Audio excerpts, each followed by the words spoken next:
Goeiemôre almal, Dinsdagoggend, vandag is dit die 23ste Junie, dit is die jaar 2026, 'n lieflike dag deur Abba geskenk aan ieder en elkeen van ons. My naam is Sonja Gerwel, vanoggend gaan ek so 'n bietjie gesels oor skoonmaak.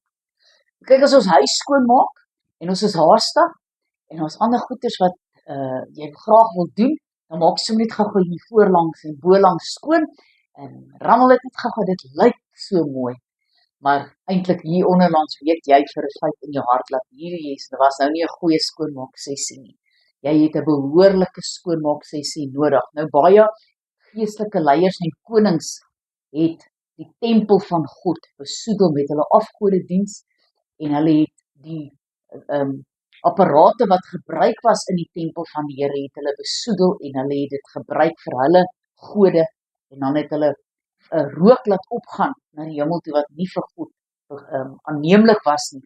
Dan was hy sommer baie kwaad en dan het hy absoluut net laat sy toorn ontvlam oor hulle. Nou koning Agas was nou een van die konings. Hy het die tempel besoedel, hy het vir Baals laat rook opgaan en as ons nou lees hierso in 2 Kronieke 28 en ons lees hier van vers 22 af sê dit, selfs in die tyd toe hulle hom in benoudheid gebring het, het hy nog meer ontrou teen die Here begaan.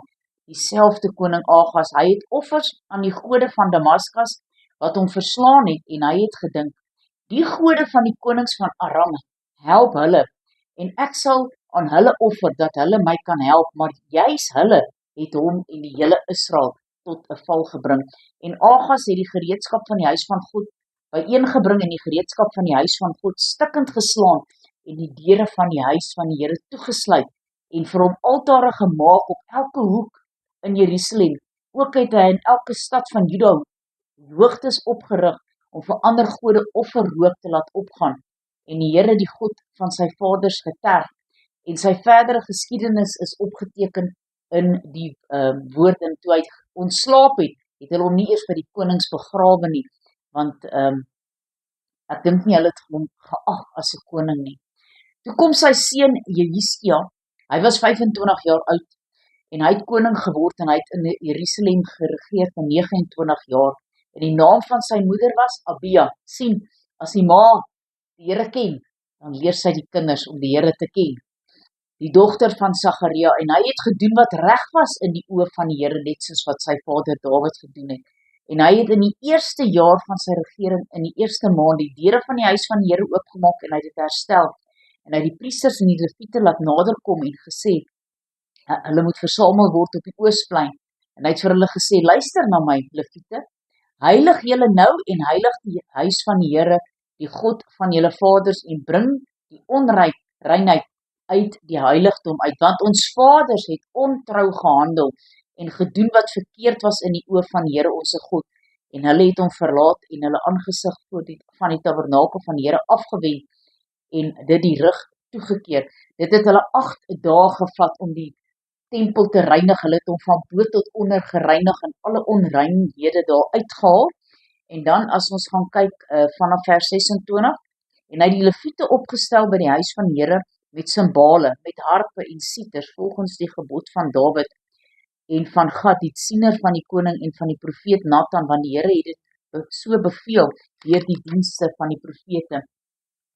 Die leviete het gaan staan met die instrumente van Dawid en die priesters met die trompette en Hiskia het bevel gegee om die brandoffer op die altaar te offer en net toe die brandoffer begin, het ook die gesang tot eer van die Here en die trompette begin en dit onder begeleiding van die instrumente van Dawid, die koning van Israel, en die hele vergadering het hulle neergebuig en die gesang het weer klink en die trompette het geblaas en dit alles tot met brandoffers verby was. En toe hulle klaar was met die offers, het die koning aan almal wat by hom aanwesig was, het hulle gekniel en hulle het neergebuig.